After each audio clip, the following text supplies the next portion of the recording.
சலந்திகள் பெண்கள், ஆண்கள் பூச்சிகள். புரியல? நீ புரிஞ்சுக்க விரும்பல. பெண்ணை நம்பி பிறந்த போதே தொப்புள் கொடிகள் அறுவடுமே. மண்ணை நம்பும் மாமரம் ஒரு நாள் மாபெரும் புயலில் வேறறுமே.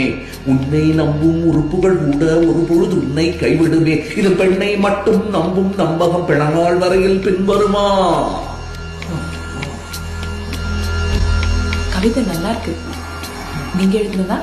நான் எழுத வேண்டியதில்லை, சொன்னாலே வரும்.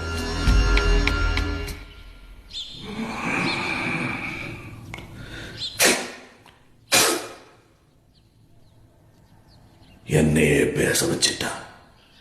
பேச்சு கொடுத்து கவனத்தை கலைக்கிறா பசப்பி. பாத்து